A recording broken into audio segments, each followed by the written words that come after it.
और अब कुछ खबरें तिजारती दुनिया से। Oil and gas regulatory authority ने रवामारी साल के लिए गैस की कीमत बढ़ाने की मंजूरी दे दी।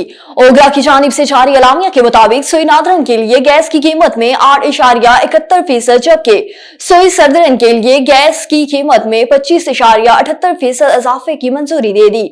ओगरा के मुताबिक सुई नादरन के लिए गैस की औसत कीमत 1,778 रुपए 35 पैसे फी MMBTU मुकर्रर करने की मंजूरी दे दी। दूसरी जानिब सुई सदरन के लिए गैस की औसत कीमत 1,762 रुपए 51 पैसे फी MMBTU मुकर्रर करने की मंजूरी दे दी है। और आलमी मालियाती फंड IMF ने कौमी एयरलाइंस PIA की निजकारी के लिए सेल्स टैक्स छूट और इक्विटी लाइसेंस खत्म करने के मुतालबात मान लिए। PIA की खरीदारी पार्टी को नेशनल और इंटरनेशनल रूट्स के लिए तैयारी खरीदने या लीज पर लेने के लिए सेल्स टैक्स छूट होगी।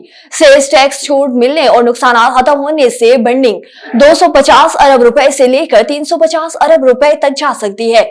PIA का तकरीबन 660 अरब रुपए का कर्ज हुकूमत ने अपने जिम्मे लेकर होल्डिंग कंपनी में स्टॉक कर दिया है। और चीन और दीगर ममालिक के सरमायाकारों ने सिंध का रुख कर लिया। महकमा सरमायाकारी सिंध की कोशिशों से चीन की नामवर कंपनीज का एक और वफ्द कराची पहुंच गया। चीन की कंपनियों ने $1 अरब के मुख्तलिफ मंसूबों में सरमायाकारी में दिलचस्पी का इजहार कर दिया। वजीर आला सिंध के मुआवनी हुसूसी कासिम नवीद ने चीनी वफ्द का खैर मकदम किया। चीन के सरमायाकारों को सिंध इकोनॉमिक जोनल मैनेजमेंट ने ब्रीफिंग दी। दहाबीजी इक्तिसादी जोन सिंध हुकूमत की सनत दोस्त पॉलिसियों से आगाह भी किया गया।